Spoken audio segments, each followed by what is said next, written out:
couple of backup codes from Discord and saved them in my phone.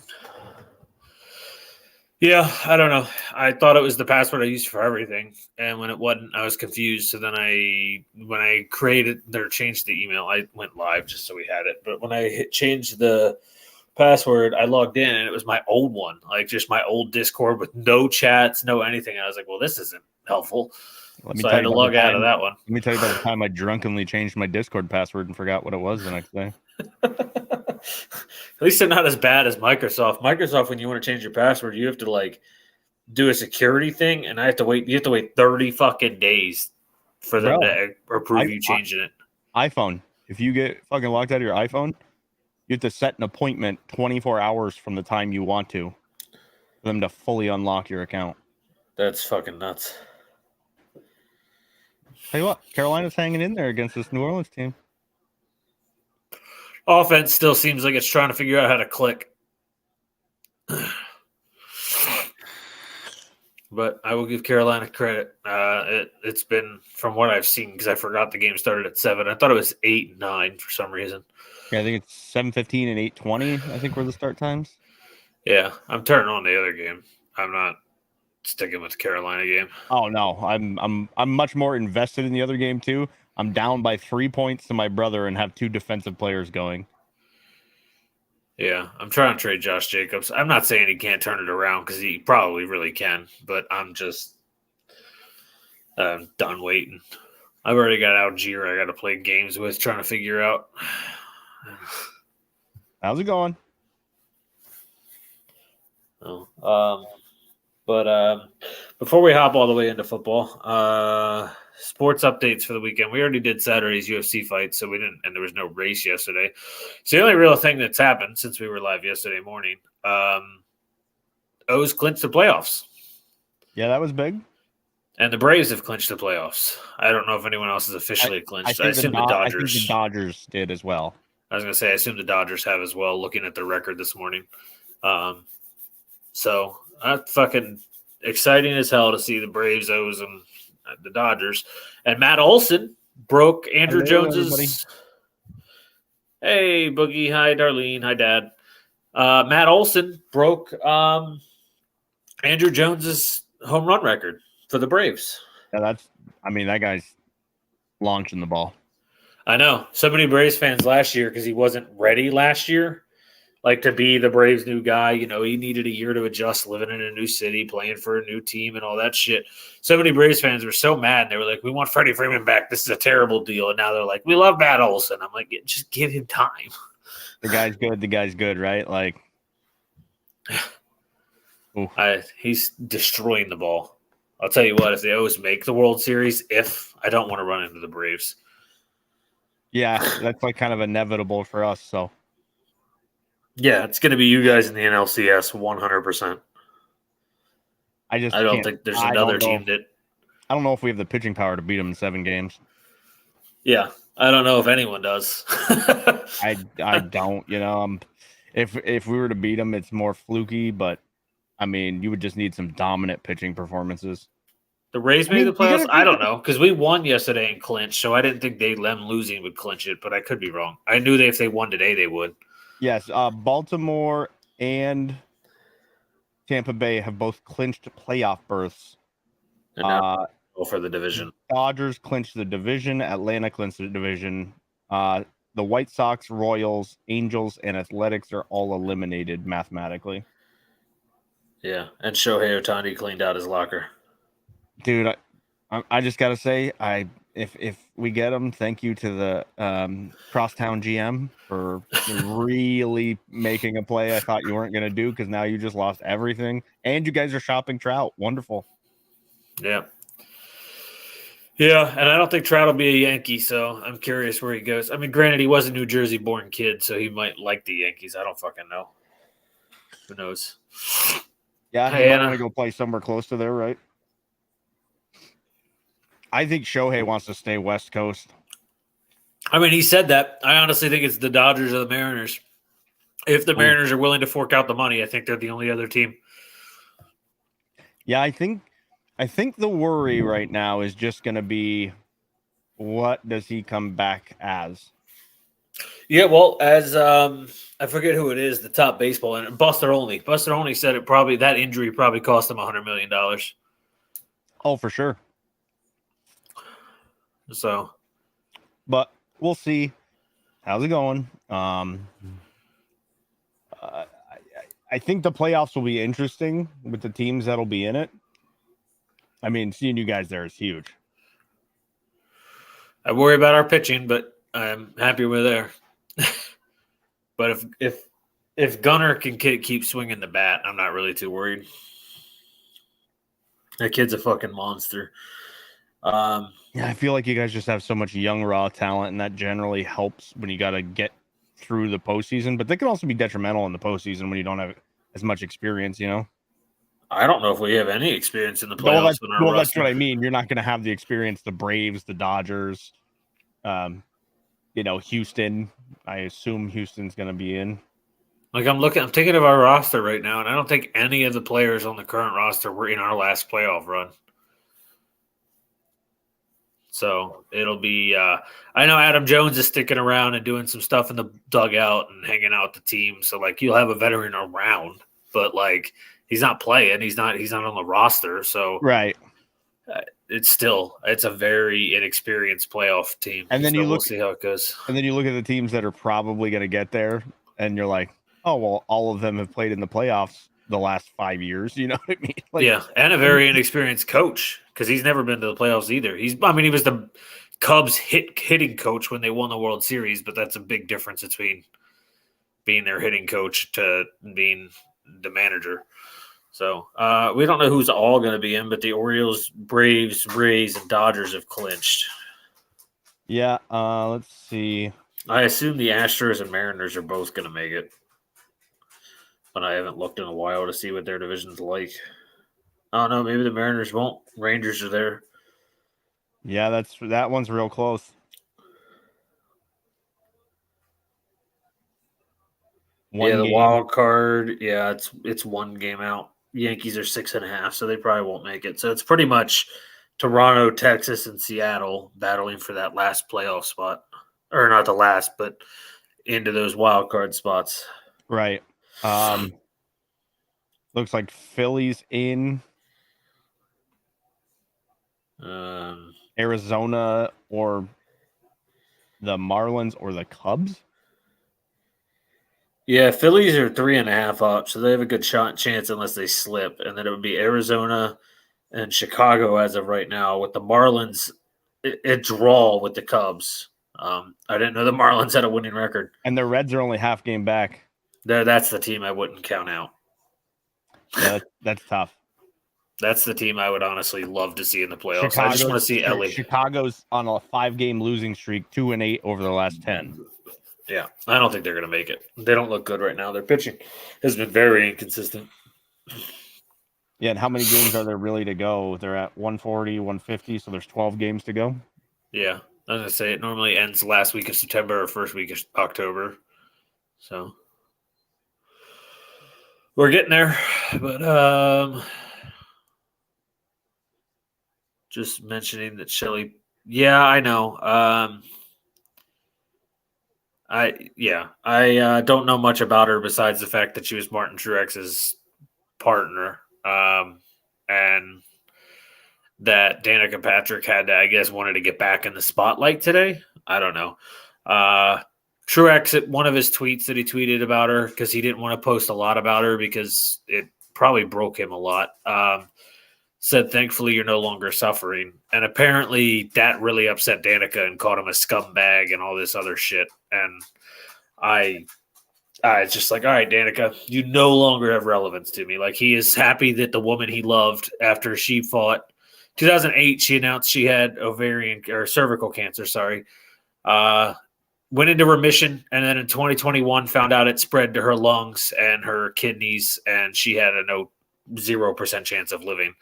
And she passed away, and he just was happy that she's no longer suffering through that. It's not that he's happy she's dead.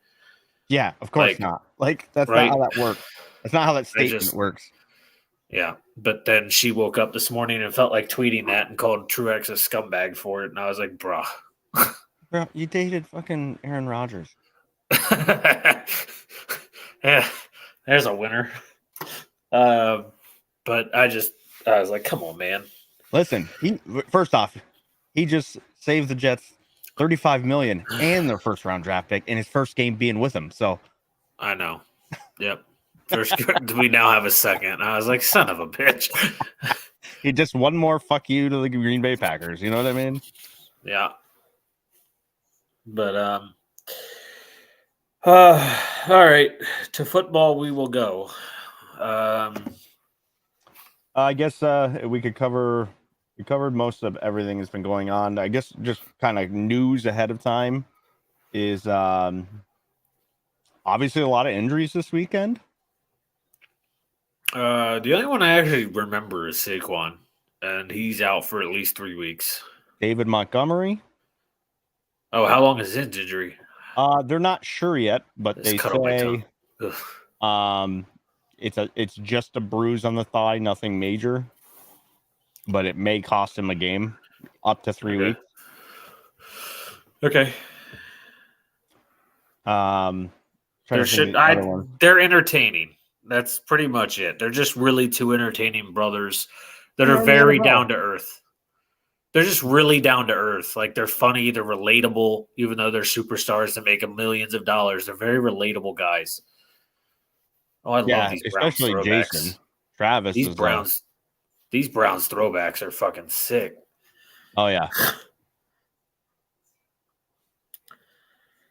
But and then Mahomes restructured his deal today. Yep. That was big for them. Saved them a lot of money. Let's see. You said David Montgomery, so now I'm curious who the Lions play next week. I looked at that earlier. Falcons. Yeah. But I forgot about the Mahomes deal, even though I read about it literally like an hour ago. But good for them. We'll talk about the Ravens when we get there. We'll get there when we get to the Ravens, but there's a lot to say about what the Ravens did in that game because there was no reason the Ravens should have won that game, to be honest, with the 85 injuries. But we'll get there when we get there because it makes me really question the Bengals. Who were the other big injuries? I'm trying to think. Interception right off the fucking rip. Great for my fantasy league. Really helping me. Highsmith, pick 6. Alex Highsmith? Yeah. That wins me my matchup against my brother. It's not Deshaun's fault in any way, shape, or form. It is straight up off the receiver's hands like Patrick Mahomes. But it is just typical Browns luck. But yeah, that was Alex Highsmith, pick 6. Well, that's a quick end for my brother's night. Right off the rip. I needed 4 points to beat him. First play gets me 8. Don, I'm gonna have to live text this. Do you see that first play of the game? That's fucking amazing. Anyway, maybe we'll think of the injuries as we go. So let's get to Thursday night because we didn't. He thought it was going to be Fitzpatrick that got him done. I mean, Minka actually originally almost caught the ball, and then it popped up to Highsmith. So either way, you were getting it. Yeah. Oh, that's great. Right. What a good start. Okay, let's get to the game. We didn't talk about Thursday night on Thursday, so I guess we'll start there. What about that? Who was Thursday night? Minnesota and Philly. Vikings and the Eagles. Yeah, the game where we saw the Eagles' offense might really be bad without the offensive coordinator. I mean, they can run the ball, but love it when my quarterback starts -2. Who did you have besides Deshaun that you felt comfortable starting Deshaun? Well, Deshaun's actually my second quarterback in my Superflex league, so I got -7 off the rip. Because the Steelers are 20. Mike Tomlin is 23-6-1 against the Browns. So I was a little nervous picking the Browns. The Browns are 1-21 in their last 22 when they visit the Steelers. Yeah, since the Steelers have been playing in what is now called Acrisure Stadium. Gross. Yeah, 1-21, last 22. Gross. All right, Deshaun's back. 9 seconds later. Watson, Young, and Murray. Ew. Okay. That is rough. Yeah, Watson, Young, and oh yeah, that's right. That is tough. And Murray might be losing his job. He might be playing baseball soon. That's my prediction. But all right, so we saw what we saw in Philly versus Minnesota. Just simply, Philly couldn't throw the ball early, so they decided to run the ball with almost the exact same play over and over again. And Minnesota's defense just did not adjust. No, and they let DeAndre Swift dominate them. While also not being able to run the ball themselves. Yeah, I don't know what's going on with Madison. Him and Ty Chandler. I mean, Ty Chandler again didn't get very many carries. I think it was 2. But he had 1. One. They're not really. Madison only had 8, but I mean, when you're down early, you got to start throwing the ball. Yeah. Well, they were down early because Kirk had a fumble. Someone else had a fumble. They wound up with 4 turnovers again. I think they had that's 7 through 2 games or 8 through 2 games now. Yeah, it's 7. 4. It was 3 week 1, 4 this week, and they're 0-2. I'm like, you guys got to realize you got to fucking clean up the ball. Kevin O'Connell might be in trouble if they don't start winning some games. I think that I honestly think if they lose next week, they got to start considering it. Probably moving Kirk. Keep the pieces you can, but move off him. Save yourself some money. Yeah, I mean, you could probably trade him to someone that might try and compete with a quarterback. I don't know who. The Jets. Maybe. I keep hearing that, but I don't think that's going to happen. I mean, you say that, but Zach Wilson looks like Zach Wilson. He looked terrible yesterday. So I don't know. I just don't understand. They got weapons. They just can't win any game where it's prime time. They literally can't. And it's not even like, besides that fumble, Kirk actually had a really good game. Just the rest of the team, the no defense at all really hurts. I mean, they arguably still have the worst defense in the league. What you expect when you had Zadarius Smith last year and were still bad and then let him leave, so now you're just going to be worse. What's insane is Danielle Hunter still had 3 sacks. Yeah, he's literally living on his own out there, and he's doing it all. He's doing what he can. Again, Philly's offensive line, though, week 1 against the Patriots, kind of let Jalen get running. And then this week, they kind of struggled with Danielle. I am curious if it's the early season, offenses start slower than defenses, or if the Eagles really are missing the offensive coordinator in the game calls. So, I think what's concerning about Philly is their pass game isn't as crisp this year. Could this be the coordinator things? You know what I mean? Like that they're just trying to get over. I'm not sure what it is, but their schedule's also harder. I mean, they had such an easy schedule last year. Yeah, but we do have to – I mean, that defense is my biggest concern with the defensive coordinator being gone, to be honest, because they let Mac Jones actually look like a top 15 quarterback, top 12 quarterback against them, and then Kirk Cousins, besides that fumble, was throwing all over them. I mean, he had 364 and 4 touchdowns, no interceptions, took 2 sacks. Yeah. I mean, that's 2 weeks in a row they've allowed 300 yards passing to the 2 quarterbacks they faced. And not even elite quarterbacks by any stretch, Yeah, so I do worry about the defensive coordinator being gone. John Gannon or Kevin, I don't remember, something Gannon, the guy coaching Arizona. So that was that game. I don't know who Philly. I got to pull that up. You need week 3? Yeah, I just forgot. I'm distracted by this game because I'm week 3 Philly. Are they Monday night? Yeah, they're against the Bucks Monday night at 7:15. Why is there 2 Monday night games again? They're doing it back to back this year, so they wanted to do doubleheader. And then the Minnesota Vikings play the Chargers at 1:00. The battle of 0-2. Yeah, I mean, it is going to be. Which right now it is a even pick'em. I feel like it's more of a must-win for the Chargers, but for Bradley's job, it is. I don't know, man. If I were them, I would have fired him last year. Yeah, I would have fired him this Sunday too. I'm not gonna lie, but we'll get to that game because there's a lot to say about how bad they look. All right, so this is a Thursday night game. So we'll start with the first 1 o'clock game we called, and I remember picking it was Green Bay and Atlanta. 25-24. Atlanta wins. We both thought the Packers could win this, but with all the injuries and just Bijan Robinson being Bijan fucking Robinson in this game, it got away from them. And they lost Elton Jenkins in this game, starting left guard, all-pro starting left guard, to, I think they said, a MCL sprain. So probably about a 4-week injury. What do you mean? They're 2-0. Yeah. The Falcons have a good team this year. They have a good, hungry, fast-paced defense and a hell of a running back.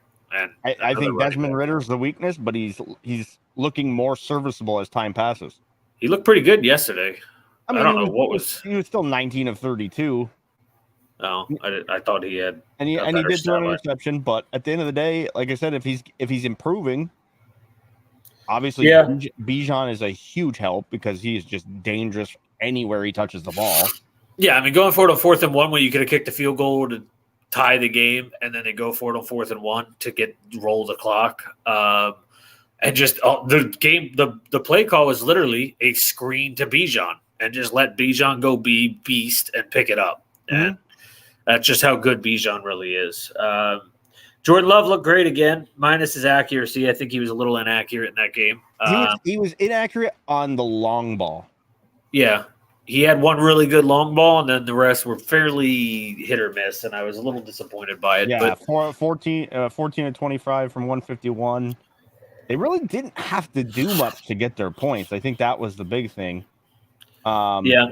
You can tell Aaron Jones was missing. I can tell you that.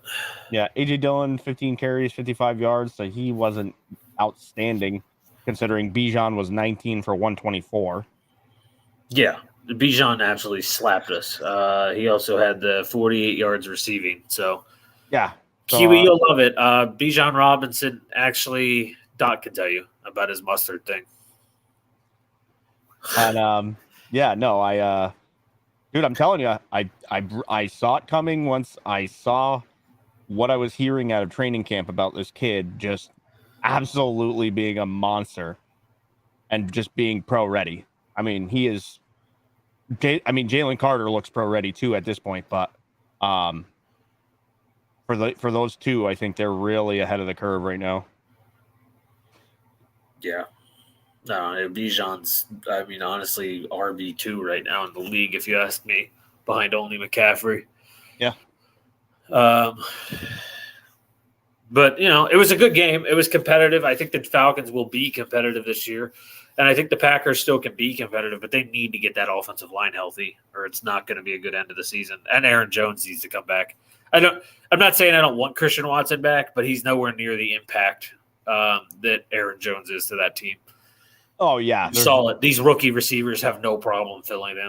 I mean, they're just all over the place. So, and like I said, I think the injuries kind of put a damper on things. So that game could have gone either way. Would have been nice to see him win, but I'll be all right 1-1, and the Falcons being 2-0 is pretty nice for them. The Lions lost the game. Minnesota's awful, so the Bears are terrible. Oh, you got a shot. That's it's all us and the Lions at this point. Let's see. Next week we play the Saints. Oh, that's a tough one for you guys, just because young quarterback, Saints defense. I mean, that's the way that goes, right? Yep. And the Lions played the Falcons, like we already said. Or the Falcons played the Lions. So the next game is the game that really upset us both. The Chargers losing to the Titans in overtime. I got something to say here. I'm starting to lose patience. I'm already done with the coach, right? But Herbert needs to take some shots downfield. He's got the arm. He just I doesn't think do Kellen it. Moore's preventing it. I don't understand. Because when you go back and look at the Cowboys, Dak never really took that many shots downfield with Kellen Moore as offensive coordinator. So I'm curious if Kellen Moore likes more of these 10 to 15-yard routes. Like, you held Derrick Henry to 80 yards on 25 carries. You were doing fine.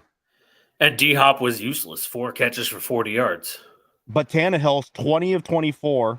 He did take 5 sacks, but you couldn't pick him off. That guy gives up the ball more than anyone else, except for Josh Allen. Yeah.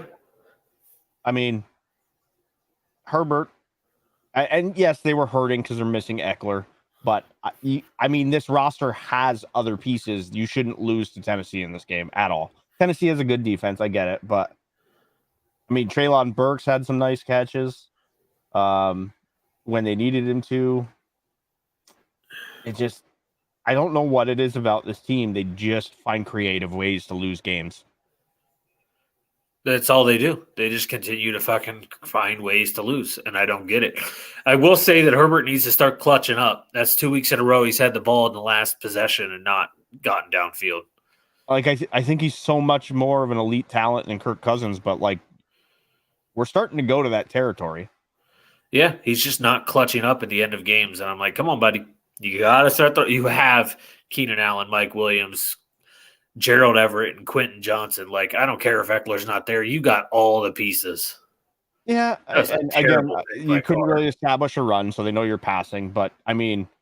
Yeah, Joshua Kelly really struggled. But the Titans stop everybody, apparently, at running the ball. Keenan Allen, I mean, he diced up Kevin Byard when he was on him. Yeah. I mean, that was... Yeah, Keenan Allen had a great game. Some of those routes he was running were so crisp. Thanks for the lurk, Hannah. Some of those routes were just so beautiful. Keenan Allen is such a good route runner.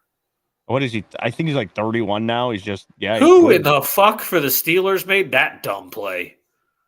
Uh-oh.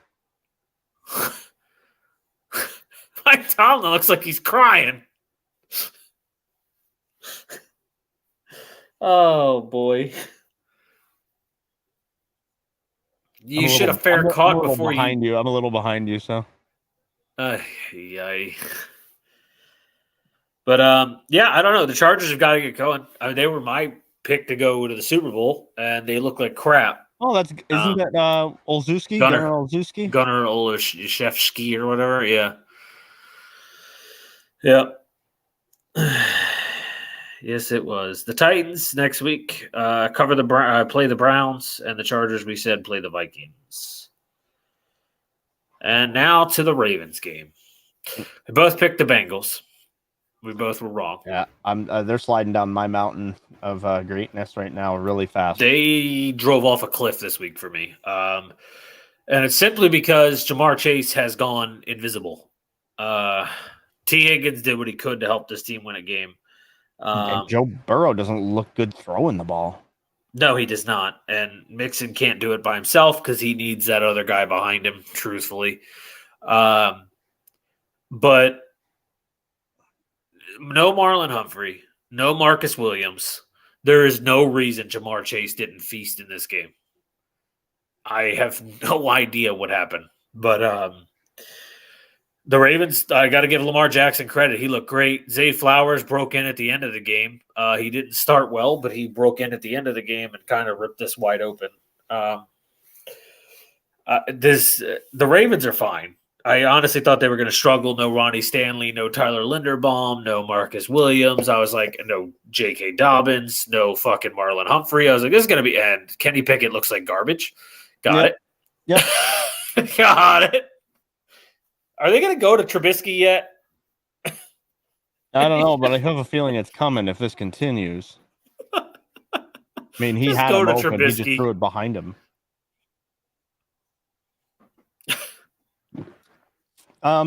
Yeah, it's pretty concerning when Jamar Chase has more catches and less yards than Joe Mixon in a game.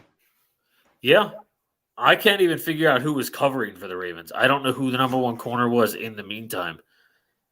Oh, Brandon Stevens. That's not great that you couldn't beat him. I don't. Yeah. I think that the team, and Baltimore only sacked him one time. Yeah, they did not get after him. I don't understand. And I gotta say, I was more disappointed with the fact that Lamar never got sacked. I'm not sad that Lamar didn't get sacked, but the Bengals didn't even have a pass rush when they didn't have their starting left tackle or center. The Bengals couldn't even get a pass rush going. I was like, I don't know.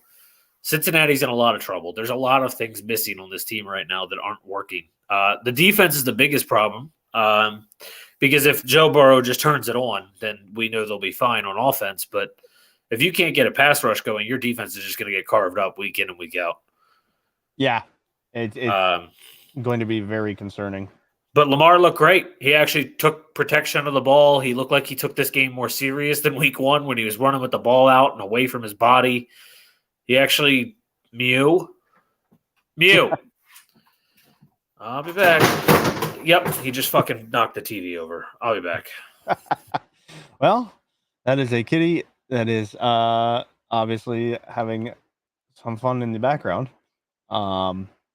Yeah, I don't really know much else to say. I think the Bengals probably should have won this game still. But Joe Burrow may miss this week.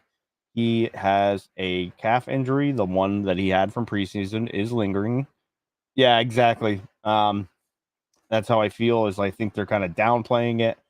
There's obviously disappointed in the game on the TV. Very, very well said. There's obviously some concern there because he didn't get to play the preseason at all because of the injury. And last year they got off to a slow start. He shows flashes of being able to throw the ball well. But I don't know. He says there's tightness, but calf hamstring is kind of a more subjective injury because you don't really know what's going to throw a wrench in, and you don't know how quickly you're going to be able to go. One cut might aggravate the injury, things like that. So very tough to say. They haven't come out and ruled him out for next week. He gets an extra day because they play on Monday. But I'd keep an eye on that, especially fantasy-wise. He hasn't been great. And obviously playing Monday, that kind of puts a little pressure on people who have him as quarterback to replace him before Monday and hopefully get some news. Yeah, no bye week until week 7. That's pretty big.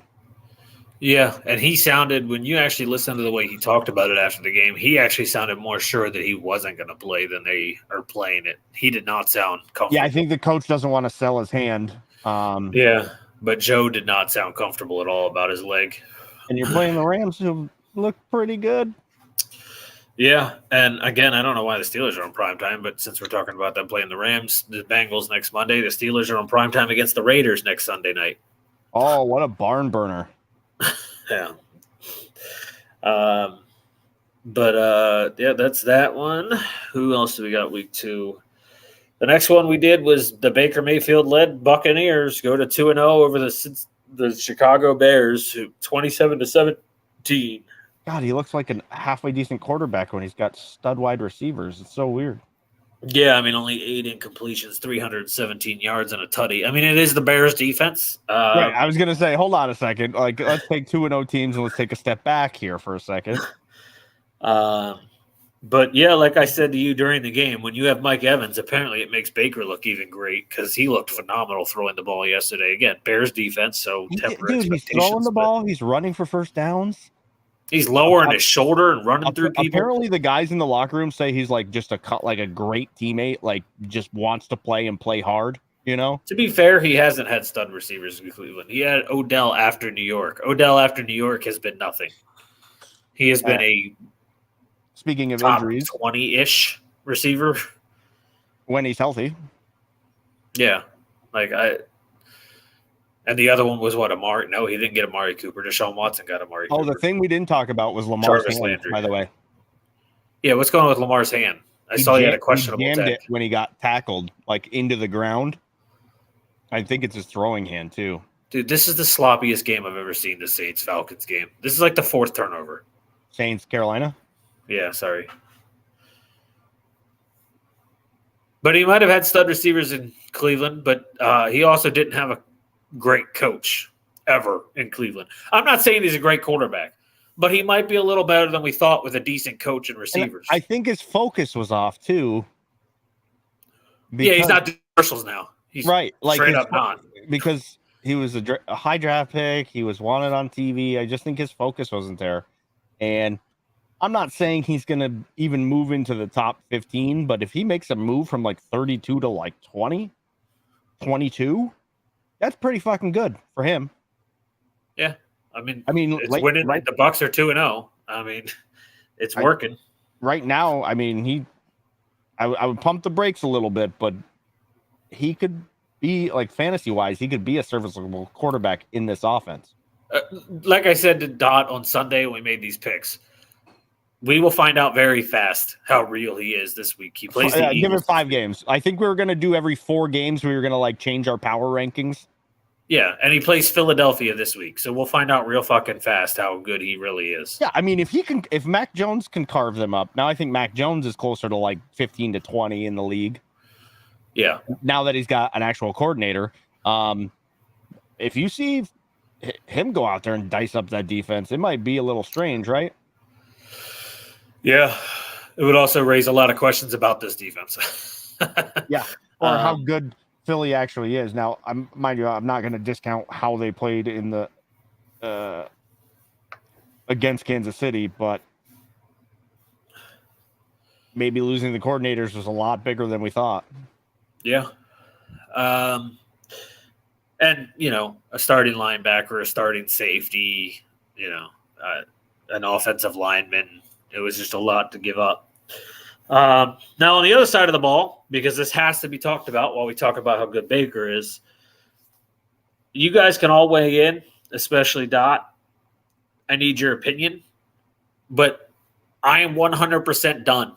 Justin Fields is not a franchise quarterback. No. Just watching the way he threw the ball that game.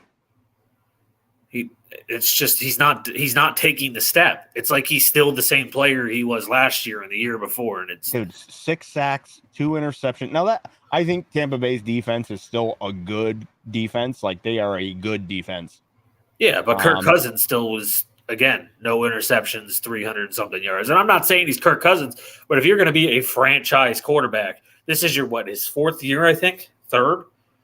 It's time to be taking that step. I get it. Like, there aren't many pieces on that team, but you still have to show some signs of life, right? When you throw the ball. Yeah. I mean, and they have DJ Moore.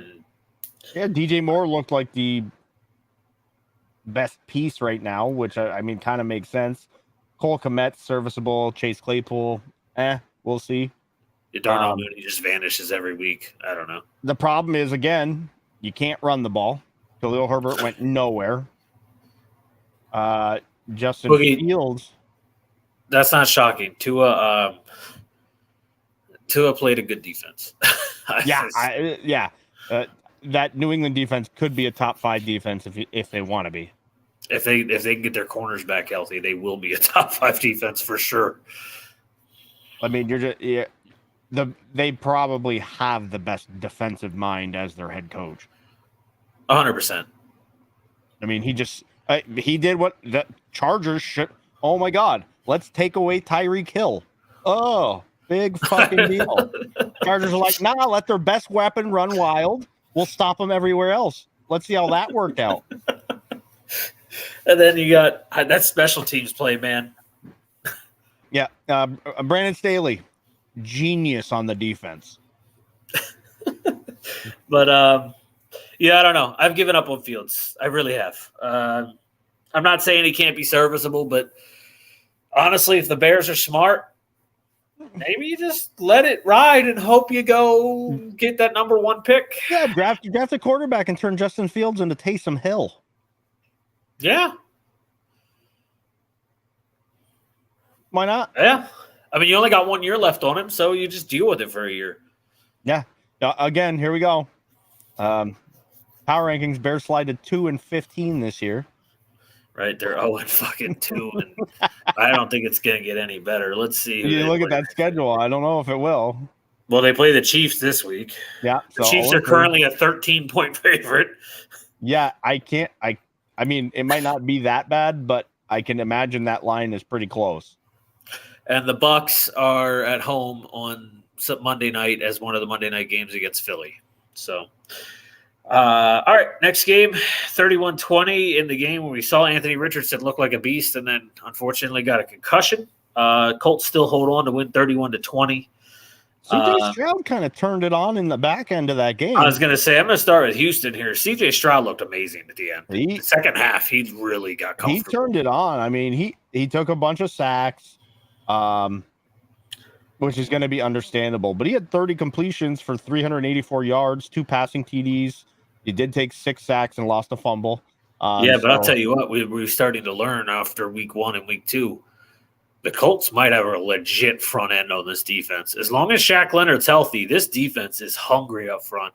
They might not be good in the backfield, but they can get after the quarterback. I heard the greatest thing, too, about Richardson today. Somebody goes, they got a guy who doesn't have enough snaps to know what he's doing at quarterback, but boy, can he run for a touchdown. And you know what? But it's like, see, that's the difference between like him and Justin Fields, right? Like, I can already see it. His accuracy and his arm will just get better. Yeah. No, to me, he reminds me. He does. He reminds me a lot. Well, he reminds me a lot of Lamar. He doesn't turn the ball over. So he reminds me a lot of Lamar. That, you know, when Lamar first came in the league, everyone was like, oh, he's a running back playing quarterback. But he can throw the ball occasionally, and then he worked on it, and it looked brilliant. I don't know if you remember that clip I sent you when he was at Florida last year where he pump faked. Yeah. And spun in midair out of 2 defenders' grasps to then run the ball to the pylon. Like, he's he's an athletic super freak. And I think that, but like I said, I think the thing with him is like Lamar, or probably like a Jalen Hurts from 2 years ago to last year, is I think you're going to see a great leap in his actual arm talent. Yeah, I agree. mean, he's got so much raw power. It's unbelievable. For those who are Texans fantasy owners, do not panic about Dameon Pierce. The Colts did slow down, not stop, but slow down ETN the week before. With Shaq Leonard there, they have Franklin, Shaq Leonard, DeVaris Buckner. They have a hell of a front. Yeah. So Pierce's low numbers really aren't anything to worry about. Stroud, again, you said it. He looked great in the second half. But there is a name that is now, I think, 3rd in receiving yards in the NFL, and Nico Collins has really arrived. Wild? He has arrived. They're saying that Stroud loves him, like they have a good connection. And Mr. Houston himself finally came around. Tank Dell had a hell of a game. Yes, he did. And I was very happy for him. For those who don't know, he played college football at the University of Houston. He grew up in Houston. And when he went to the combine, he met with the Houston GM and said, draft me. I will make sure you don't regret it. I want to stay home, and I want to play for this team. And they drafted him. And his second game of his career, 7 catches, 72 yards, and I think a tutty. I believe he did have one. Yep. So Tank Dell's pretty exciting. It's pretty cool to watch him. Now to the other side, Gardner Minshew looked all right in the replacement. For a guy not getting a lot of first-team snaps in practice, it was good to see him come in, and nothing really changed. Yeah, but I don't think there's much that, like, his game is not going to improve the same way, right? Like, I think Gardner Minshew is a great backup quarterback for the NFL. Yeah, as Colin Cowherd said, he's 1-13 in his last 14 games, so you really don't want him as your starter. But as a backup, yeah, not a bad backup. Can he inject some enthusiasm in your team? Shit like that. You know what I mean? Like, that's kind of what you look for in a backup. Like, these guys aren't really going to see too much playing time. They're really playing against the starters in drills when, so it's just, I don't know. I'm worried how long this might be. And that's, I guess, the one knock with somebody like Richardson is with those runs comes the risk. Yeah, I said it. He's got to get like Lamar. Lamar knows how to get out of bounds or get down. He's got to learn that aspect. I'm not saying always because he has more of the athletic build that he can power through a couple. but there are going to be times where he needs to learn it's not worth it. Go down. On that play, I know why he didn't go down. He scored the touchdown, and it just happened to be the tackle was going backwards as he went across the line. So you can't really defend your head while you're holding onto the ball going backwards. So yeah, it kind of just happened to happen. But what again, I think is good with the Stroud-Richardson comparison there is you see that Stroud out of Ohio State, like he had those games where he used his legs, but he's not looking to do that in the NFL. No, he is a throw first athletic quarterback. He's kind of like just Jordan Love. Jordan Love can run, which I didn't know until this weekend. That speed. Yeah. I didn't know he could actually get up and go until this weekend, but Stroud's kind of like that where he has the athleticism, but he doesn't look to use it. He wants to throw the ball. But, it was a good game all around, in my opinion. It was a little bit of a blowout at the first half, but it turned around. Zaire Franklin, Julian Blackman, EJ Speed. They just have Grover Stewart, DeForest Buckner. This team can be dangerous, a lot more dangerous than I thought they were going to be. And I got to say, the Colts, feel free to trade Jonathan Taylor if you really don't want to sign him. I think Zach Moss looks fine. I think Zach Moss can take the job, and you can get a lot of value for someone like Jonathan Taylor. And the team that I think could use Jonathan Taylor is playing right now on Monday Night Football, and Pittsburgh needs to think about it. Yeah, Najee Harris. Welcome back. No, he is definitely not. We appreciate you stopping back by. How you doing? He's already worse than Dalton or Dalvin Cook. Yeah, like at least Dalvin Cook had production for a bunch of years. Like this is this is like driving off the cliff like Cincinnati Bengals are right now. I mean, he just like his foot speed is terrible. Yeah, and as Dad said, the Colts, they play the Ravens next, and the Texans get a game against the Jags next. Texans will probably start 0-3. Tough matchups for both teams there. All right, the next one was the overtime game, my lock of the week that did not happen. Seattle winning 37-31 over the Detroit Lions. This was a very Lion game. Mistakes upon mistakes to cost themselves a game. I will say it was good to see Seattle's offense click again because after last week, I know it was week 1. I was worried. Part of me was like, it's time not to overreact. It's week 1. But then all week long, I was like, man, that looked really bad, though. What if Geno's back to old Geno? And then it looked great again. So I'm happy for the Seahawks, but, man, the Lions got to stop shooting themselves in the foot. And I have a friend that's a Lions fan, and immediately he goes, we only lost because of that one play. The ref fucking cost us the game. They never help out Detroit. And I was like, bro, that one hold on Aiden Hutchinson was not it. Aiden Hutchinson was facing a backup left tackle or right tackle the whole game and got 0 sacks. Did they even have either of their starting tackles? No, both were out. I was going to say, I didn't think they had either. So that, I mean, to let both that were out. happen, Geno was only sacked once. And it was that one play towards the end of regulation when he was trying to burn the clock and he just kept running back and got near the end zone and then went down. And I was like, what are you doing? Yeah. Throw it up at that point. You wasted enough time. I think with Seattle, the great thing for their offense was seeing how many people they had mixed in the receiving game. You had all the wide receivers. You had 3 tight ends. You had both running backs. So their schemes looked to be pretty good. It's just, I guess, execution maybe last week. They just didn't look the way they looked this week. Yeah, and they did it. Unlike last year, if you remember, they really couldn't win a game when the running game didn't get going. The running game could not get going here, and they were perfectly fine. So it was good to see Seattle throwing the ball as well as they were. And God damn it, I love watching Pete Carroll get excited. I don't know why, but I think it's because he's in his mid-70s, and that man getting all pumped up. Oh, the gum chewing, just getting intense, more intense every time. And just the way he runs up and down is all excited. And I'm like, it's just so cool to see a passionate head coach. It's what I used to love about Conte for Chelsea. I just loved the fact that he was always running around coaching and just all over the field. I mean, Geno was 32 of 41, so 80% on throws, just under, Yeah. 2 TDs, no interceptions. I mean, Jared Goff was 28 of 35, 323, 3 TDs, one INT. Lost the shot at that record, unfortunately, for him. It was a bad throw, but losing the shot at that record really sucked. Amon-Ra looked great. Sam Laporta looks good. Josh Reynolds. Where the fuck did Josh Reynolds go? I don't even know where he came from, man. I was like, huh? Okay. Yeah. After the first touchdown he scored, I was like, all right, well, Josh is good for his occasional touchdown out of nowhere. And then the second touchdown, and I was like, bruh. Yeah, Josh Reynolds. I think the concerning thing here is going to be the Montgomery injury and what does Jahmyr Gibbs turn into? Update: my quarterbacks have 0.8 and 0.64 points at the end of the first quarter and half, respectively. Yeah, Bryce Young and Deshaun are not having good games. No, not at all. I mean, at least you don't have Pickett. He's having a worse game than Deshaun. Deshaun just had that one pick that wasn't his fault off the bat, and I think a fumble, depending on how this challenge goes.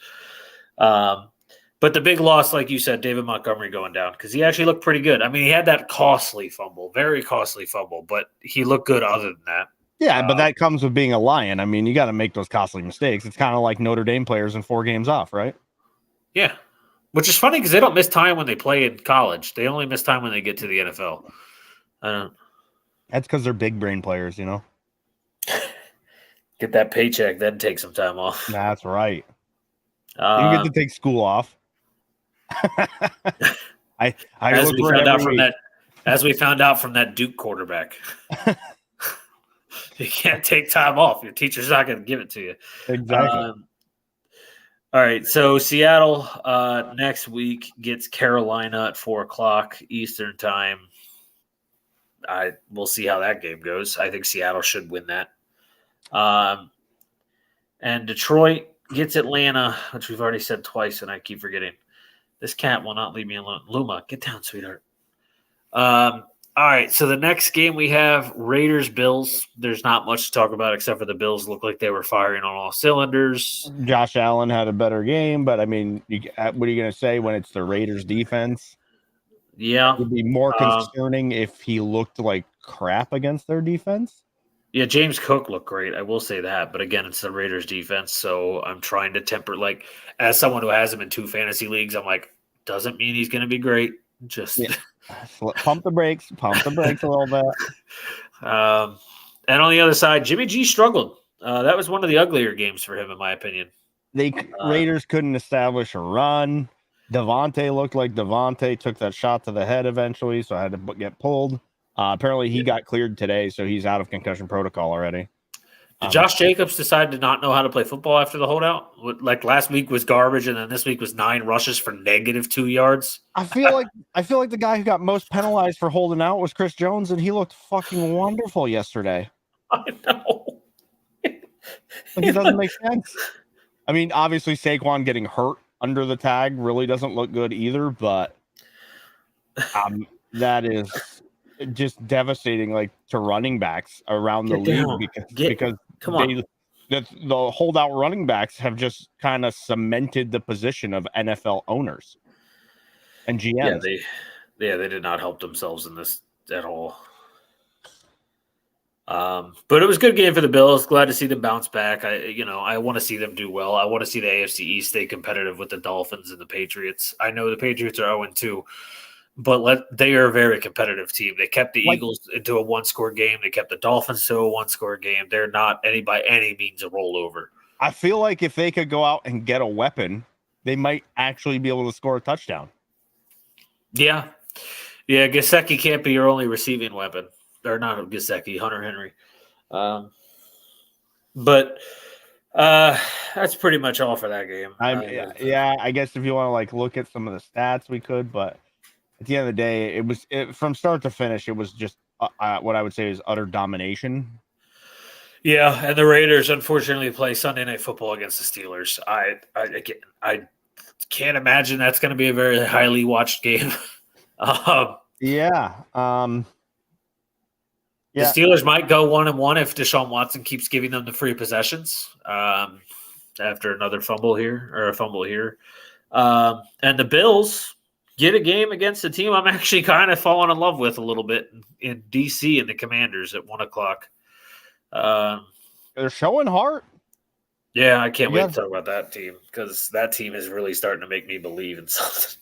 But anyway, the next game. The game of the week before the game happened. 17-9, the Kansas City Chiefs beat the Jacksonville Jaguars.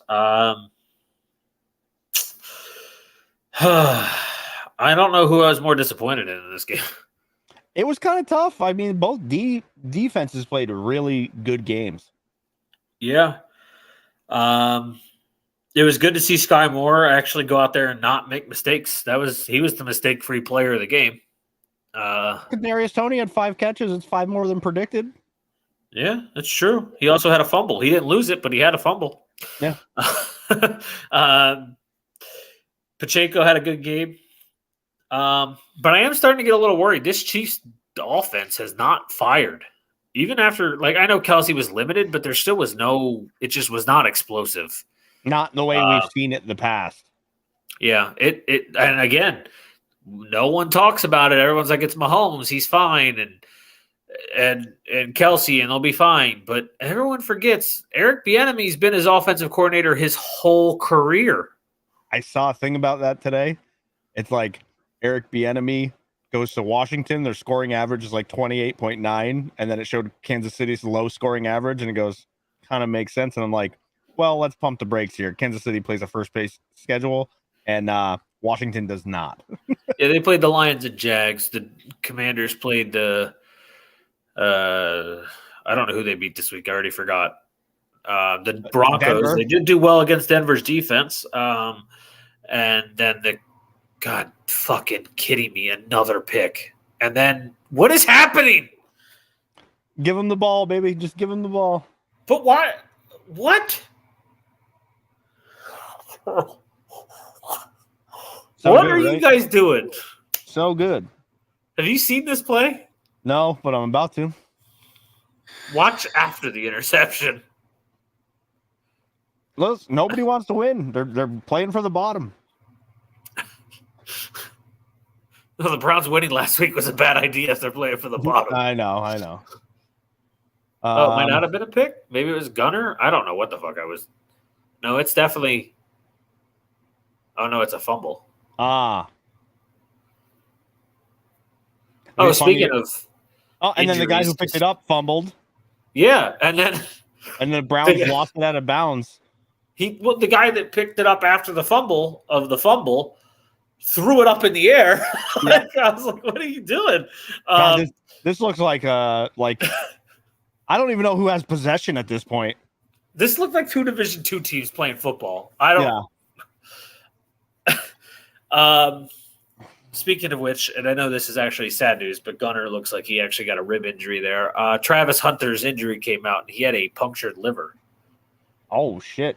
For the Colorado Buffaloes. So he will definitely be out for at least 3 weeks. But anyway, back to the Chiefs. Like I said, I'm curious if it's Bieniemy. It could just be the Lions and without Kelsey, and then the Jags playing a very good, hungry. They have a very, very good defense, very underrated defense. But I am curious now, more than I have been, if Bieniemy really is the difference here, because Mahomes is still making flashy plays, but they're not adding up to anything. Yeah, they're not.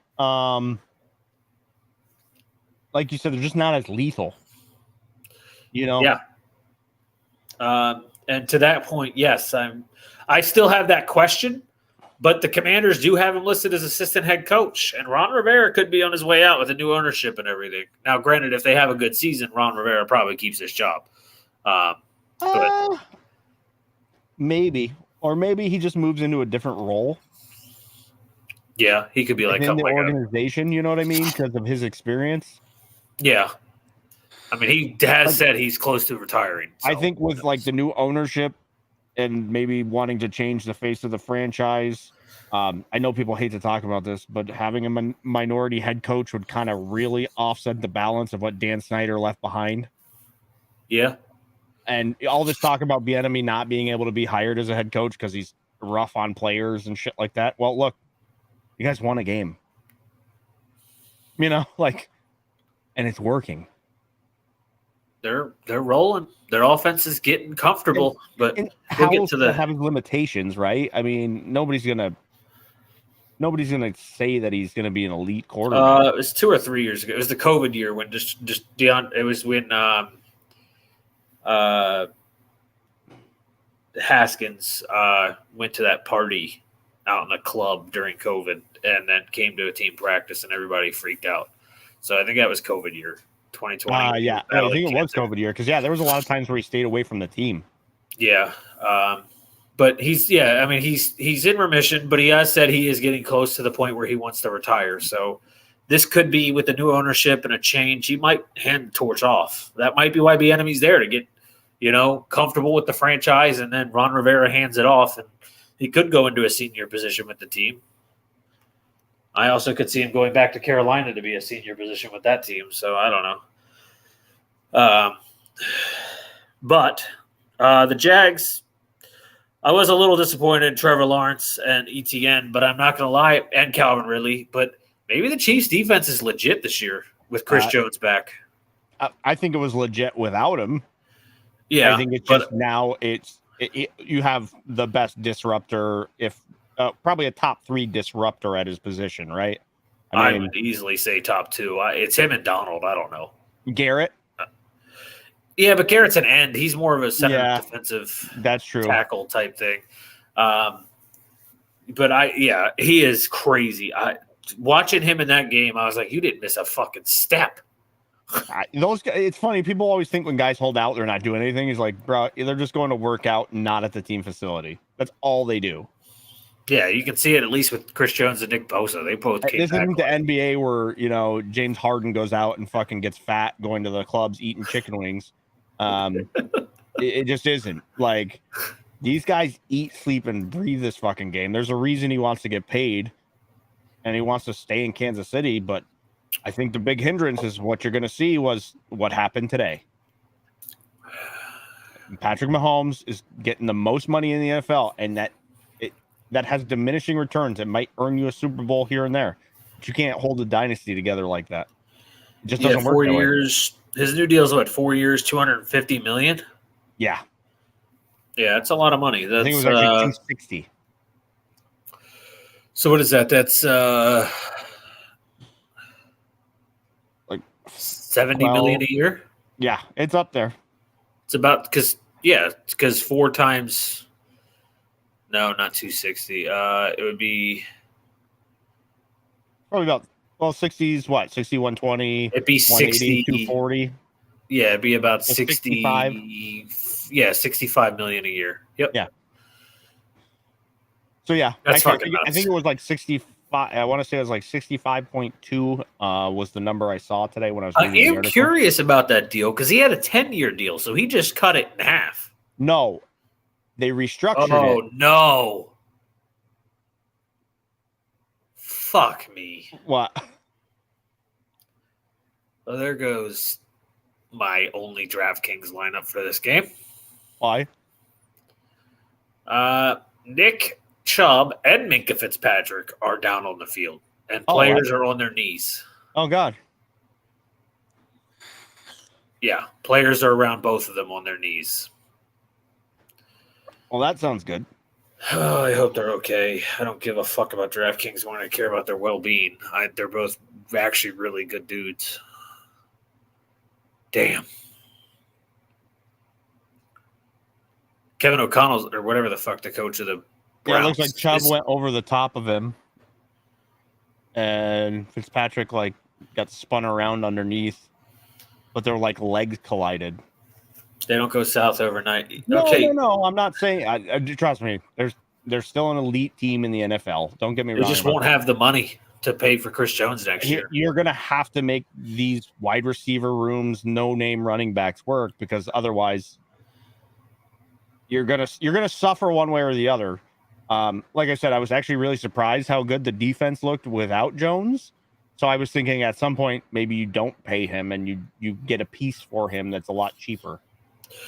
Yeah, there's rumors that Jacksonville was actually interested in Chris Jones, but I know Kansas City wasn't willing to trade to Jacksonville. No, because they're going to compete with them. Yeah. But anyway, the Chiefs, we said it, play the Bears. The Jags, we said, play the Texans next week. So I think both those are wins for the teams. Yeah, both move back to 2-1. See, the problem is you say they'll reconstruct some contracts, but the only contracts they have that are a lot of money are 2 offensive linemen. I actually looked at this today. 2 offensive linemen, Patrick Mahomes and Travis Kelce. And Travis Kelce's not going to take much less money at this point. So I don't know where you're going to They almost all their money is in those 4 pieces, and then Chris Jones now at what, like 8 million or whatever the fuck he took. I don't. No, he got 20 million, and he can get up to 25 to 28 with some crazy incentives. Oh boy, that in slow motion, yikes! Yeah, that was ugly. To the next game we called Niners Rams. My lock of the week that did pan out, but a lot closer than I thought it was going to be. Yeah, I gotta give the real deal, man. I got to give Matty Stafford some credit. Look, the 2 picks were kind of shit, but you're playing the Niners, so you expect some picks. But Nakua is a fucking monster. He's literally Cooper Kupp 2.0. And they really don't need Kupp back. So Kupp can take his time. Yeah, but like this kid's faster. Yeah, but imagine having both of them. Somebody's going to be open. You'll have to change your offense a little bit to run them both where they run, but it would be very, very interesting. I'm intrigued to see how the Browns recover here without. Oh, okay. Well, that didn't take long. Oh, without Chubb and Fitzpatrick in the game, this is just going to get even sloppier. Tutu Atwell also has arrived. Last week I thought might have been a fluke. I did say he's going to get 800 yards and a few touchdowns this year. He went out there and put up some yards last week, 100 something, and then 77 this week. And then the other piece, we talked about it on Sunday morning. Cam Akers was an inactive scratch, a healthy scratch, and then rumors have circled that they are looking to trade Cam Akers. I mean, Kyron Williams looks like the real deal. I think Kyron is their starting running back, 100%. He is proved to be what they were hoping he could be. He looks great in the backfield, and he's great at pass catching. So I think the Rams are really we both thought they were a bottom team. I think they're going to go forward pretty far this year. Not far, but they could easily have a winning record at the end of the year. I'm sliding. They're ascending on my list of teams. There's still some teams I'm going to pump the brakes on, but it looks like McVay is probably, with Stafford, one of the best coaches in the game. I mean, he's changed like his run scheme to fit the running backs because he has different pieces now. I heard somebody breaking it all down, and it was just so technical that I'll butcher it, so I'm not even going to get into it. But just what they're doing with what they have, like nobody's expecting this. Yeah, and I am curious if this defense, now that there's film on all these new players, they have like 40% new players on the defense and all the young pieces that are just completely out of nowhere. I'm curious if once film really gets out there how to handle their defense, if their defense takes steps back. I don't think their offense, though, is going any direction. I think they're ascending, to be honest. But that defense, I do have a little bit of concern going down the road.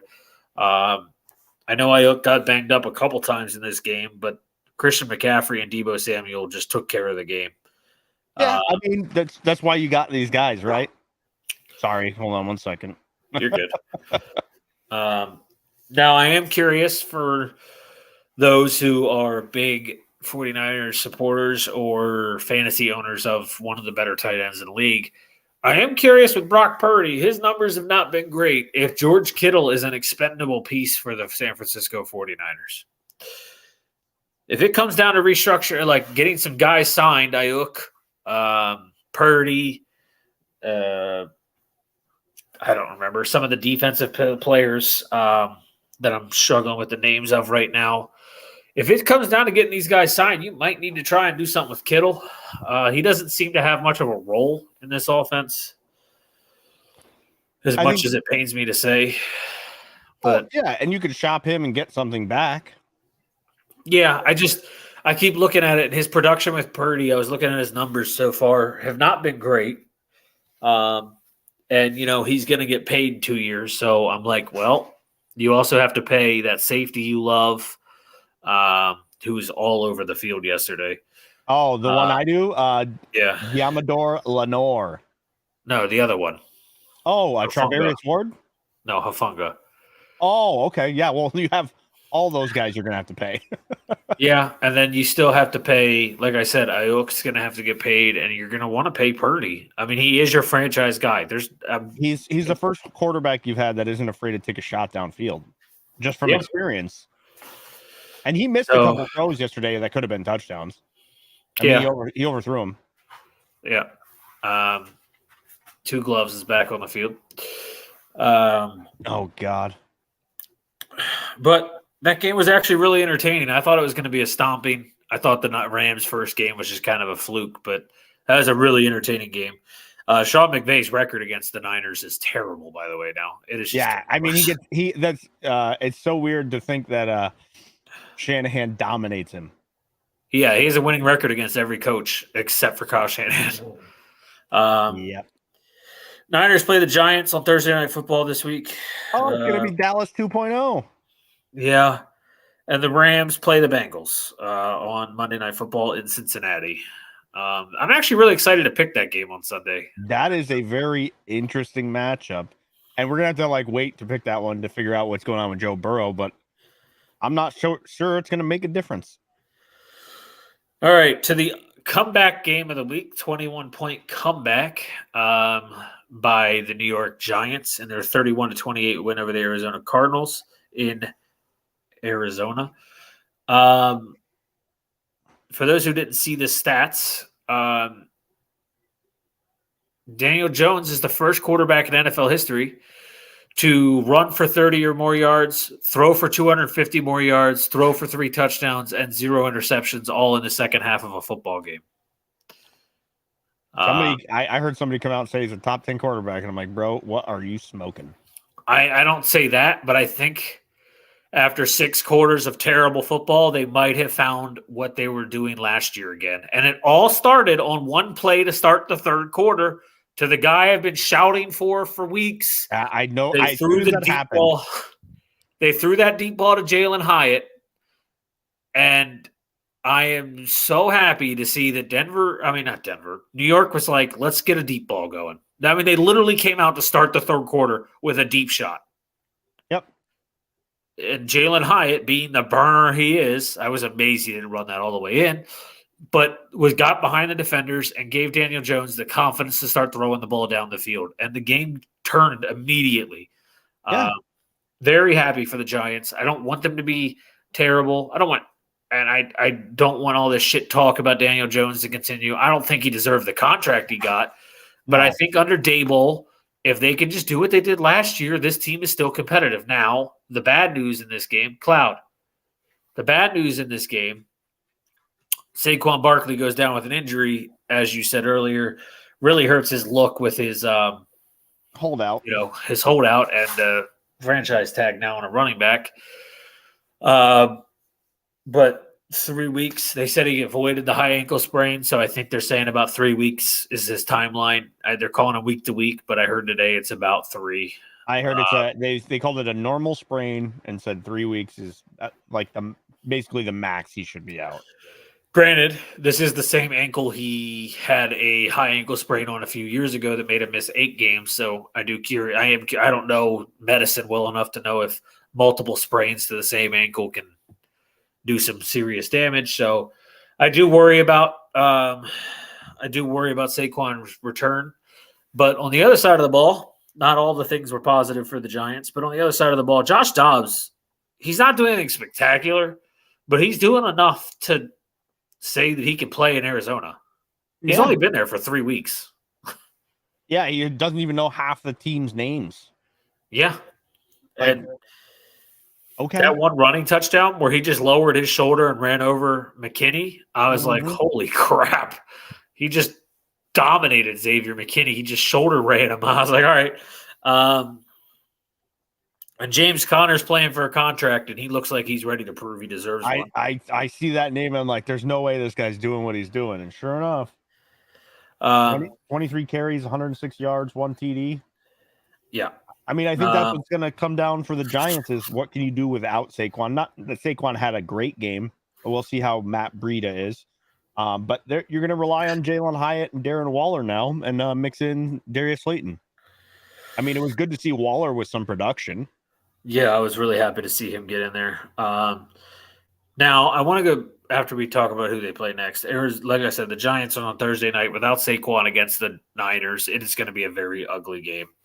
It will literally be like the Dallas game. I mean, they're just going to bring so much. And the Cardinals get the Cowboys next, which we talked about yesterday, me and you. So we're going to see which team really is this week, you know? I wanted to go back a game, though. I forgot to mention this because we talked about it last week with the Chargers playing against the Dolphins, and it was more Dolphins fans.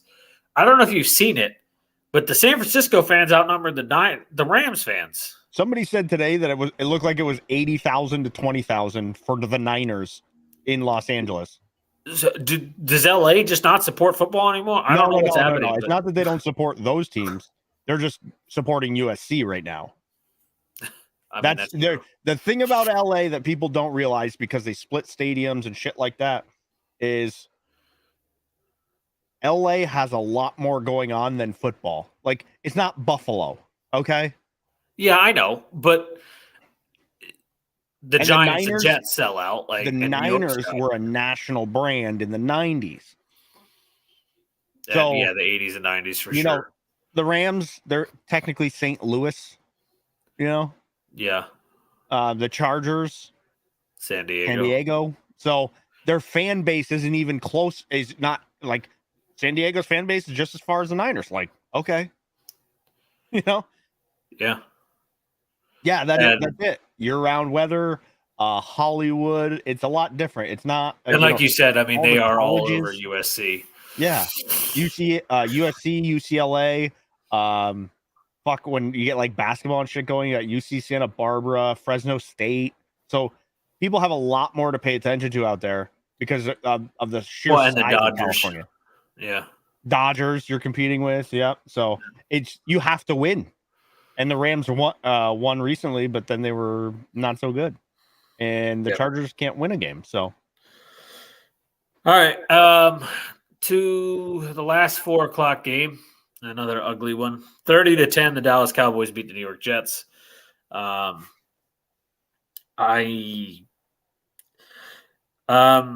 Jets defense didn't even look good. No, Dak actually looked really good, though. I got to give Dak some credit here.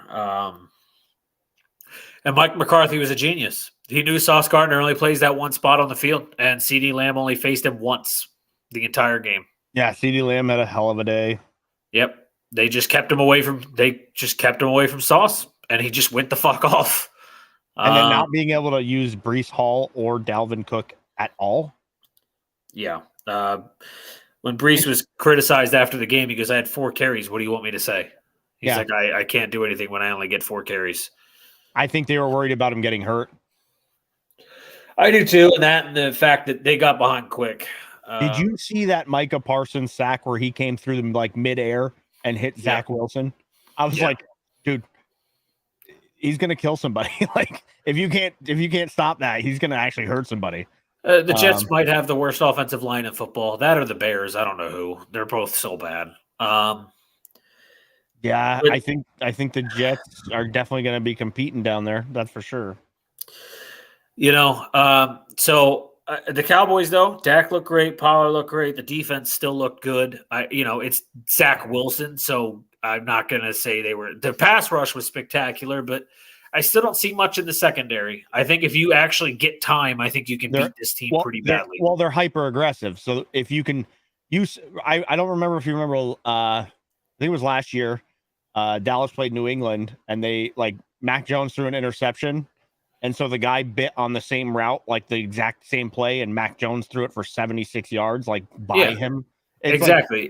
That's what's going to happen. And what I keep telling, because all I heard today at work was great, was Super Bowl or bust for Dallas. Super Bowl or bust. I said, you haven't even played a real team yet.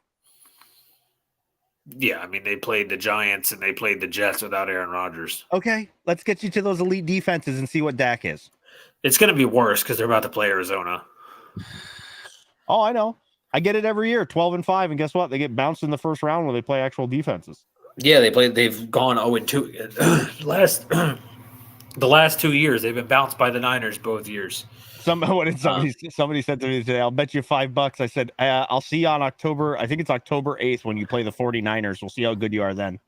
October 1st is you guys. October 8th is the Niners. Yeah. Stop. You can't have that pizza.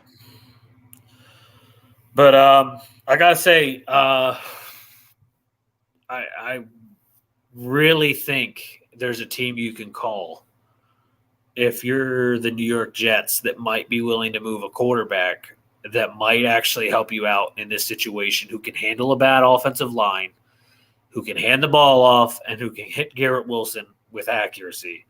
And it's you give those fucking Carolina Panthers a phone call and you ask what they need for Andy Dalton. Actually, that is a solid I think he is the best veteran quarterback backup you can have to come in and take the job. What about, because the Jets have Hackett, right? Yeah.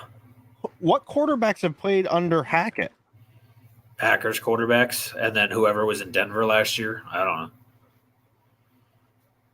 I have no idea who he had behind Aaron Rodgers besides Jordan Love. Oh. Call him up. He just retired. Who? Chad Henne. I'd rather call Fitzpatrick. Josh Johnson, Chad Henne. I mean, their backup behind Zach now is Tim Boyle, who again was a Packer. So they have somebody that knows Hackett behind Zach, but Blake Bortles and Brett Ripien. Yeah, I think Dalton would be easy enough from Carolina. I think he can learn most of what they're going to put in the playbook for Rodgers. He's not going to be able to execute it as well, but yeah, he's a better player than Zach Wilson. He really is. So I just think that if the Jets really believe they have a shot this year, because that defense, it looked kind of iffy last night, but they can't be on the field as much as they are. They were on the field so much against Buffalo, and then they come right back and they're back on the field a fuck ton in this game. And don't fault it for lack. Like Zach Wilson's trying. I mean, you put anybody in that situation that he was in last night, or I mean, he is not. He didn't come into the league NFL ready, and because he's in New York, they made him NFL ready. They paid him really, but they tried to put him into that spot to be NFL ready. And then he's not NFL ready this year. He's taking, like Rodgers said, he's taking steps and he's growing, but he's not there yet. So right. you need someone to help him. Like Rodgers, when he retires at the end of next season, Zach might be ready, but he's just not there this year. And all you're doing is killing this kid's confidence. You're making him afraid of pass rush. You just need to let him have someone that can take the ball. But again, I don't know if the Jets are going to do anything. Robert Salah claims he's their guy. I just feel like it's a wasted year with Zach Wilson when they have a team that could not get to the Super Bowl with Dalton, but I think they could get to the playoffs. So, but they play the Patriots next, and the Cowboys, as we said, play the Cardinals. So, woohoo. I think this might be the second Jets quarterback the New England Patriots have seen ghosts in the last few years. The next game, my upset of the week. The Commanders beating the Broncos, as I predicted it, and you predicted as well. 35-33 after a hell of a comeback in the second quarter, putting up 21 points to their 3.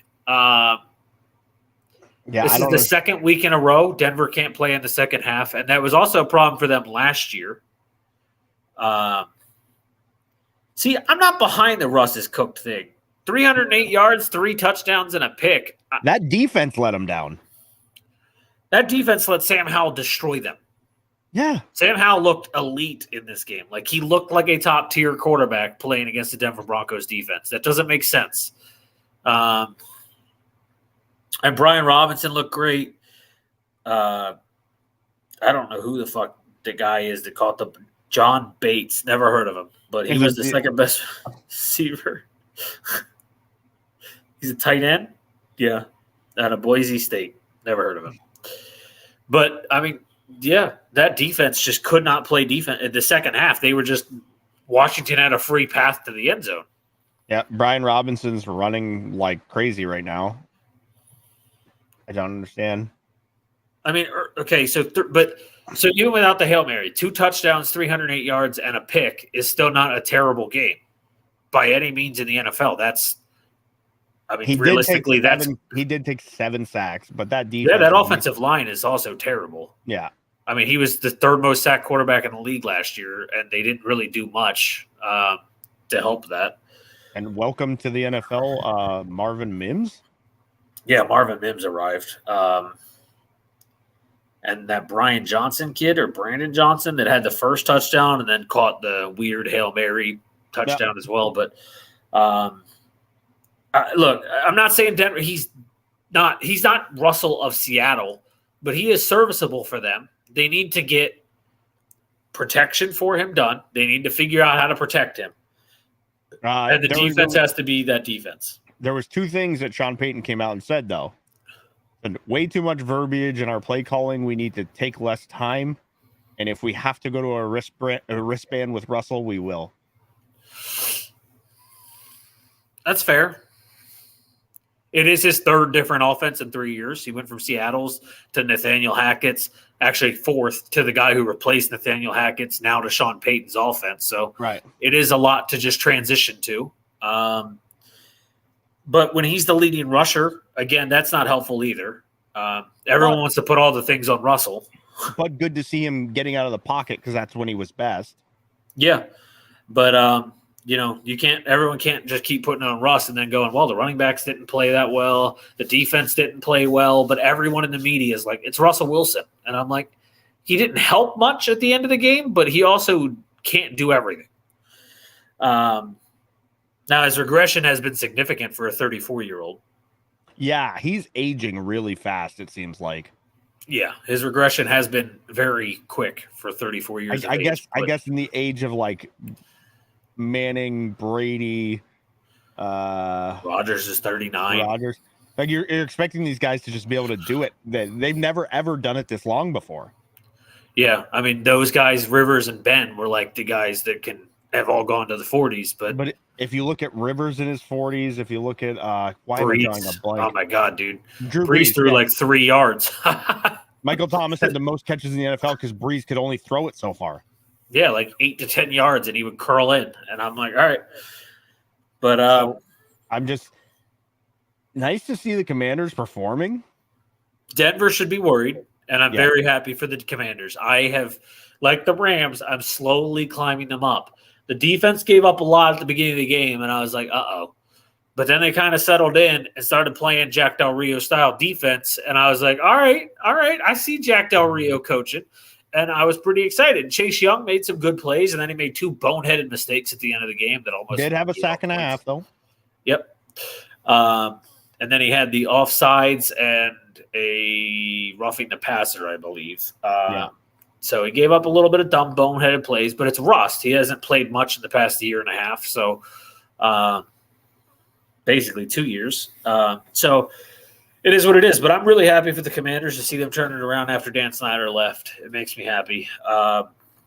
And they play the Buffalo Bills this Sunday. I am actually interested in this game for one, what I didn't expect to be at the beginning of the year.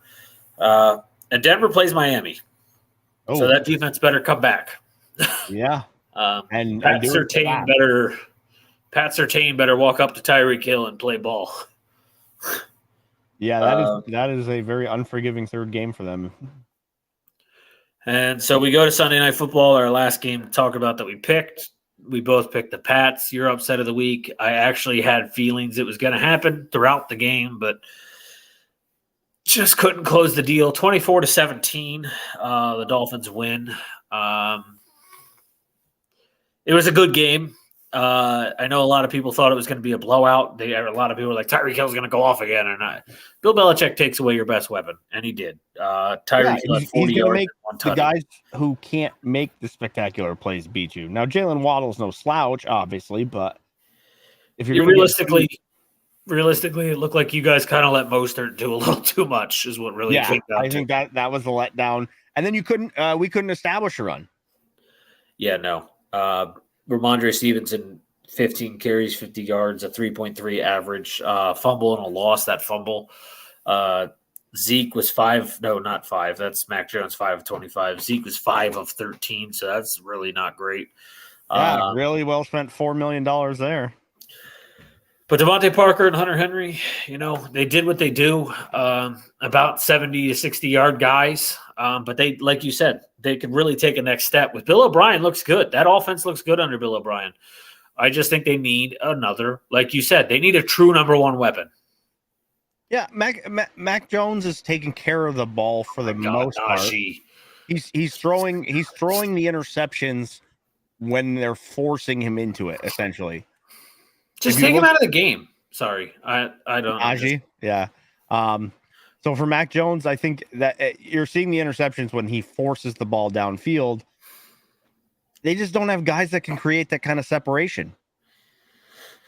Yeah, I thought Kendrick Bourne was going to be that guy to be that deep threat. Yeah, I saw the O's were up. I just haven't kept it up on my phone because I'm checking all the stats for the games we're talking about. They got the 2 tight ends. The defense, once they get healthy, just put Jaylen Warren in the game permanently. This kid is running. I think who was it? I think Tyreek actually complimented Christian Gonzalez and saying oh, he'll be good. He'll be the real deal. He also called the Patriots fans the worst fans in football. Yeah. Well, that's I mean, it's Boston, so it kind of makes sense. But no, I agree with you. And with what Tyreek said, Christian Gonzalez was on him all game. That was his cover, a rookie on Tyreek Hill, and he did his job. You limited him. You're not going to stop him. You're going to limit him. Because like you said, that freakish burst of speed off the line is unbelievable. And speaking of a freak, there goes the man to the house.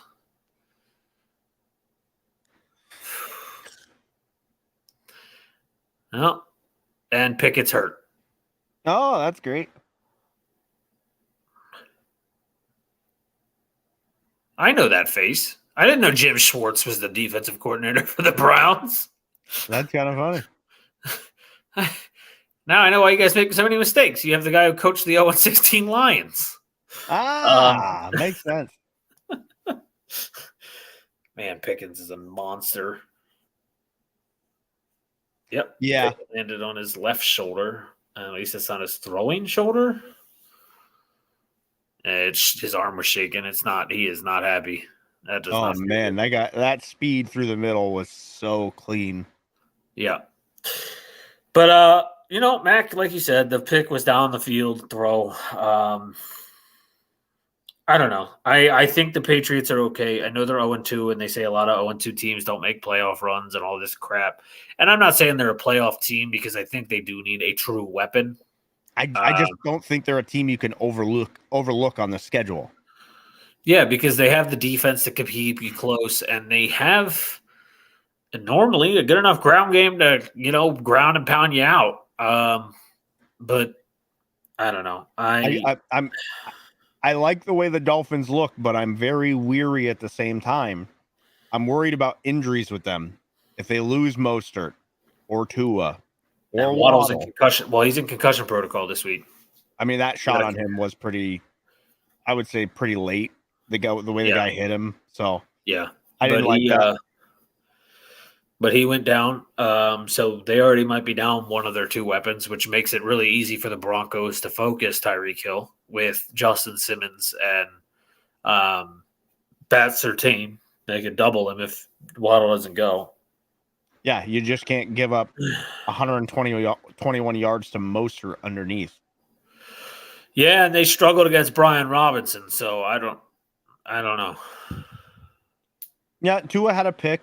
Struggled against Brian Robinson, and Najee throws the ball on the ground into the end zone.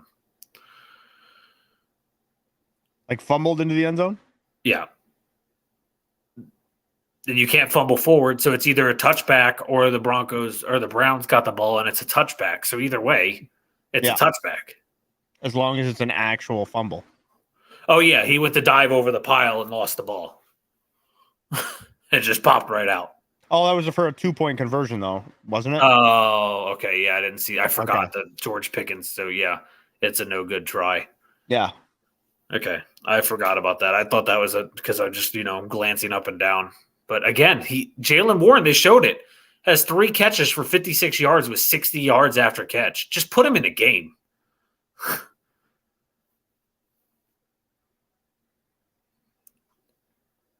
Najee wasn't I don't know. Like I said, I don't think he was the best at Alabama. I think Brian Robinson was the better back at Alabama when he was there. And I still think Brian Robinson is the better back in the NFL. Yeah, for sure. I'm curious about the Dolphins. Like you said, their injuries concern me. Their defense has been legit for 2 weeks. They slowed down the Chargers enough last week. They struggled against the run against the Chargers. They didn't struggle against the run against you guys. But I think that was more of, we're going to make you beat us with Mac Jones. I think that was the defensive focus there for the Dolphins entering that game. But like we said, the Dolphins 1:00 game against Denver, mountain-ish, west-ish coast time coming to the east. And the Patriots, they get the Jets at 1:00. And again, I think if the Patriots lose that game, it's more concerning than anything else. Yeah, they would be going to the bottom of not the bottom, but they'd be in the bottom 6 if they lose that game for me, because that's just a bad game to lose. All right, that's all the games.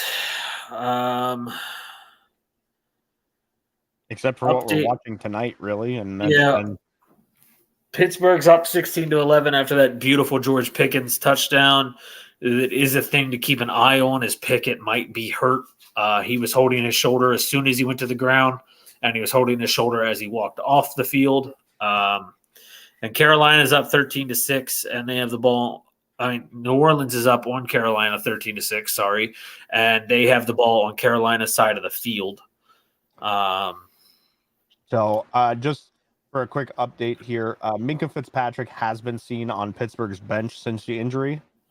Yeah, I saw him laughing and talking to somebody next to him. From Joe Buck, I am told that the replay of Nick Chubb getting injured is not to be seen. The groan from the Pittsburgh crowd probably tells us all we need to know. Chubb was carted off. And then it mentions the Minkah Fitzpatrick injury. So, yeah, things aren't looking good for a Browns team without Nick Chubb. Yeah, I don't know how what's-his-name is going to deal without Nick Chubb, Deshaun Watson. I mean, he hasn't dealt well with him, so. That is Adam Schefter tweeted and said Nick Chubb dislocated his left knee, tore his MCL, PCL, and LCL with cartilage damage on October 10th, 2015 versus Tennessee. He has injured the same knee tonight against Pittsburgh. Lamar Jackson tweeted and said, please pray for Nick Chubb. I have the injury. I'm telling you right now, he is not coming back anytime this year. Nope. Have you seen it? No, but I'm going to send it to you. I mean, it looked bad the way his leg was as he got rolled. Here, I just sent it to you on Discord. You can watch it real quick and people can see. You can see what you think of it. But I don't think we're going to see him again this year. No, I mean, he was ruled out almost immediately. Yeah. I mean, if you watch that, you'll know why. That is disgusting. Yep. I mean, I saw it in slow-mo the first time, but they didn't show it again. So I assume it's not going to be great. Yeah. So Browns really lose some power here. Yow. Yeah, I would highly advise not to watch that. Yeah. That's not as bad as that injury I sent everybody the other day from the MMA where that dude tried to stop himself from going to the ground and the bone came out the middle of his thigh. Oh, yeah. That's the femur. Yeah. I actually saw 2 of those. I saw 2 of those in person. I was like, it was just mid MMA fight. Like he went to stop like a normal, like you try and catch your weight so you don't go to the ground when someone's trying to take you down. And his leg went out from under him and he tried to keep his weight up anyway. And it was fucking rough. I had 2 guys on my hockey team who took like a leg to leg or knee to knee check. And those are not fun. That's the strongest bone in your body, so it's going to take a lot to break that bone. Yeah, they say it's harder than concrete. On the other side of the game, the other game, Bryce Young is 11 for 20 for 84 yards, one carry for 8 yards, a fumble lost, no touchdowns and no picks. Miles Sanders is 10 for 29. Two catches for 7 yards for Miles Sanders. Adam Thielen's the leading receiver for the Panthers. Derek Carr, 18 of 33 for 175 yards, no touchdowns and a pick. Tony Jones Jr. has 11 carries for 32 yards and a tutty. And their leading rusher is Taysom Hill. And Chris Olave has 77 yards receiving, while Michael Thomas has 7 catches for 55 yards. I don't remember who asked us the other day about Michael Thomas or DeAndre Hopkins, but we both said Thomas. Well, he's already outplayed Hopkins in the first half. So. Oh yeah. I mean, I think Carr's getting comfortable with Thomas. Olave is probably the more dangerous receiver at this point, but Michael Thomas is going to be that guy who gets you third down conversions and stuff like that, and I think that's great for the Saints. All right, anything else for you before we try and find someone to raid? I'm looking. I don't know if Jimmy's live today. The games tonight obviously haven't been great, but man, do I love football. Yeah, I'm kind of glad football's back. Just hanging out, talking it day in, day out. Wonderful. All right, guys. Sunday morning, 11:30. I don't know. I'll raid hit, I guess. Yeah, go ahead. I don't have anyone else, so wait. Did he just go offline? I don't see him anymore. No, there he is. He's playing Fortnite. I try not to do Fortnite, but we'll do it for hit. Thanks, Dad. We appreciate it very much. We appreciate you guys hanging out all night and hanging out with us. We're going to be back Sunday at 11:30 a.m. We're going to talk all things week 3. Oh, we got to make our pick for Thursday night first. Yeah. We don't really have to make a pick. It's the Niners versus the Giants. Without Saquon, it's the Niners. I don't think there's any doubt here. I think if it's close, then it makes it strange. But without Saquon, I'm not going to go. There's no chance, but I mean, I'm going to say it's like a 1% chance. I can only imagine what the line is currently after the Saquon injury. Let me take a look real quick. I'm pulling it up right now. You said it, and it made me think. 11 points to the Niners. So. Yeah. I mean, it's... All right, Boogie. Thanks for hanging out, buddy. We appreciate you. Yes. Good night.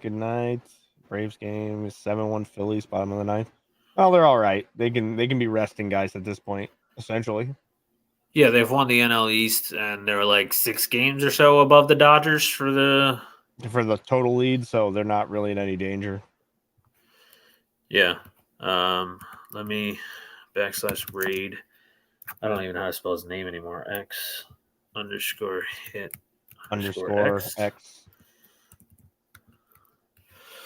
Okay. So like I said, and reminder everyone. So I did clip a bunch of shit today. Like I already downloaded it yesterday and started breaking it up, but I actually made clips today. So out throughout the week, we're going to be getting TikTok and YouTube. We're going to be getting shorts as they call them on YouTube, and clips for TikTok. So Grab Some Pine is the name on both. So if you guys want to follow and see the clips of what you might have missed or things you might not have heard, they're going to be there. And we are looking, like I said, I'm always looking for someone who might want to come on and do another night. We can talk just more football. We can talk world type shit, gaming. We can talk anything you guys want. I just want, to keep growing and spending more time on here with everybody. So. Oh, yeah. All right, let's raid hit. See you guys Sunday morning at 11:30. Have a good night, everyone. Have a good night, guys. I gotta wait to make sure it actually goes through. Yeah. Cool. Showed up over here.